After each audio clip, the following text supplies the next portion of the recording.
আমার ভোট দেওয়ার সিদ্ধান্ত হইল, দেশ যেই আসুক না কেন দেশ সৌন্দর্যভাবে চলবো, দেশের মানুষ যে কোনো হয়রানি না হয়, দেশের মানুষ যে কোনো ক্ষয়ক্ষতি না হয়, দেশের মানুষ যেই আসুক না কেন দেশ আমরা শান্তিপূর্ণ চালাইতে পারে, যে দেশের আয় উন্নতি করতে পারে সেই আসুক।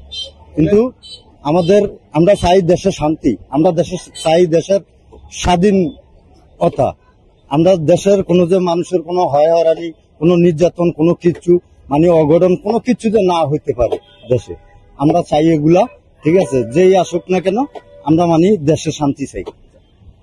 বাংলাদেশের যে কটা রাজনৈতিক দল আছে প্রত্যেকে কিন্তু প্রতিশ্রুতি দেয় যে আমরা ক্ষমতায় গেলে আমরা মানুষের শান্তিতে রাখবো, মানুষের পাশে থাকবো, প্রতিশ্রুতি দেয়। তো সবাইকে তো ভোট দিবেন না, যে কোনো একজনকে আপনার দিতে হবে। এর মধ্যে প্রত্যেকেই নিজেকে যোগ্য মনে করে। এই প্রত্যেকের যোগ্যতার মধ্য থেকে কাকে আপনি যোগ্য মনে করছেন এই মুহূর্তে? এই মুহূর্তে যোগ্যতা মনে করি আমার কথাই হলো একটা, যে এই আসুক না কেন আমার দেশ শান্তি চাই, দেশের মানুষের শান্তি, সবাই শান্তিতে রাখবে দেশ। ক্ষমতায় যেই আসবে সে শান্তিতে রাখার প্রতিশ্রুতি দিয়েই আসবে। তো সবাইকে তো আপনি ভোট দিবেন না, একজনকে দিতে হবে আপনার। সেক্ষেত্রে কাকে ভোট দিবেন ভাবছেন, সিদ্ধান্ত নিয়েছেন আপনি? না, সিদ্ধান্ত নিয়েছি আমি মনে করি জামাত ইসলাম আসলে আমার জন্য খুব ভালো হয় আর কি।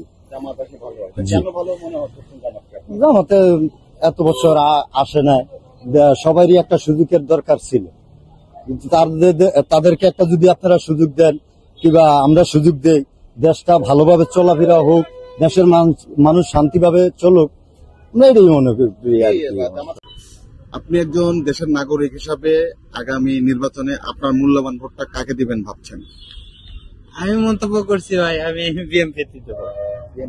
ধানের শীষে ভোট দেব। কেন দিতে যাচ্ছেন? আমার বাড়ি বগুড়া, এই কারণে আমাদের একটা গৌরব, এই কারণে ধানের শীষে ভোট দেব। এখন এক সরকার ছিল, এখন তাকে ভালো লাগেনি, এখন নতুন সরকার তো দেখতে চাই আমরা, এর কারণে ভালো লাগে। আগামী নির্বাচনে আপনি একজন দেশের নাগরিক হিসাবে আপনার মূল্যবান ভোটটা কাকে দিতে যাচ্ছেন? আমরা এখন সবারে তো দিছি ভোট, দিয়ে দেখছি সবাই একই রকম। এখন আমরা জামাতের ভোট দিতে চাচ্ছি। জামাতের কোনো সময় আমরা ভোট দিইনি, দেখি তারা দেশ কেমন চালায়। এখন দুর্নীতিটা তো সম্ভাবনা বেশি, জামাতে দুর্নীতির সংখ্যা ভালো, কারণ ওরা দুর্নীতি করবে না, সেই হিসাবে আমরা জামাতকে ভোট দেবো। এখনো দেশের পরিস্থিতি আসলে কি হয় বোঝা যাচ্ছে না, তার কারণে সিদ্ধান্ত নিতে পারতেছি না। কারণ পরিস্থিতি আসলে কি মনে দেখছেন আপনারা, কি মনে করছেন বা বর্তমান কি পরিস্থিতি দেখছেন? পরিস্থিতি খুবই মানে গুরুতর, কখন কি হয় এটা বোঝা যাচ্ছে না। দেশের পরিস্থিতিতে ভাবা যাচ্ছে না যে আসলে কে ভালো কে খারাপ, মানে নিয়ন্ত্রণ করতে পারতেছি না আমরা যারাই কর্মজীবী, যারা শ্রম দিচ্ছি, চলতেছি, আসলে এরা এখনো মনোভাব, মানে আমি মনে করি যে এখনো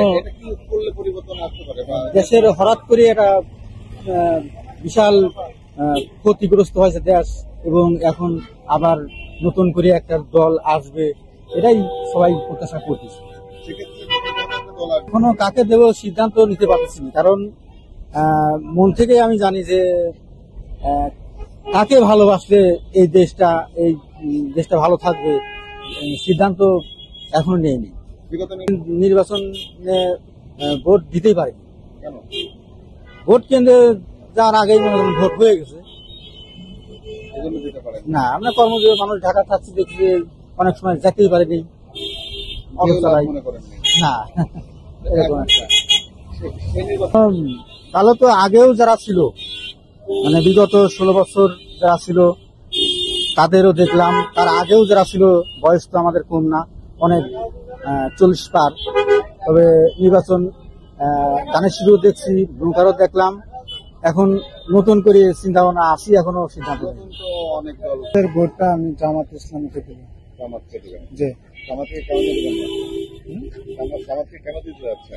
আমার ভালো লাগছে এই আমি জামাত ইসলাম করি, দল করি, আমি জামাত ইসলামকে ভালোবাসি, এই জন্য দিতেছি। এই যে আগামী নির্বাচনে একজন দেশের নাগরিক হিসাবে আপনার মূল্যবান ভোটটা কাকে দিবেন ভাবছেন? সময় আসলে সেই সময় যারা মুখে সারা দেবো, যে ওই সময় কেন্দ্রে যারা মুখে সারা দেবো। এখনো কি আপনারা সিদ্ধান্ত নেন নাই? এই বিগত নির্বাচনগুলিতে কাকে ভোট দিয়েছিলেন? দিয়েছিলাম তো আমাকে দিয়েছিলাম। হ্যাঁ, আসলে এই এখন নির্বাচনে ফেয়ার নির্বাচন হলে আপনারা কাকে দিবেন ভাবছেন? সেটা নির্বাচন হোক, যে ভালো করাতে যার ভালো লাগে হারে দেবো। এখানে তো বিভিন্ন দল থাকবে, মনে করেন বিএনপি থাকবে, জামাত থাকবে, ইসলামিক সংগঠনগুলি থাকবে, ছাত্ররা দল করেছে তারা থাকবে, তা এরকম অনেকেই থাকবে। এর মধ্যে কিন্তু একজনকে আপনার পছন্দ করতে হবে, সিলেক্ট করতে হবে। তো এখনো পর্যন্ত কাকে আপনার পছন্দ হচ্ছে? সিদ্ধান্ত নেয়নি। না, সিদ্ধান্ত নেয়নি। হ্যাঁ, হ্যাঁ, এই আগামী নির্বাচনে আপনার মূল্যবান ভোটটা কাকে দিবেন ভাবছেন, সিদ্ধান্ত নিয়েছেন? আমি সিদ্ধান্ত নিয়েছি আগামী ইলেকশনে বিএনপি ধানের শীষে ভোট দিব। জি, আমি চাই ধানের শীষ পাবে।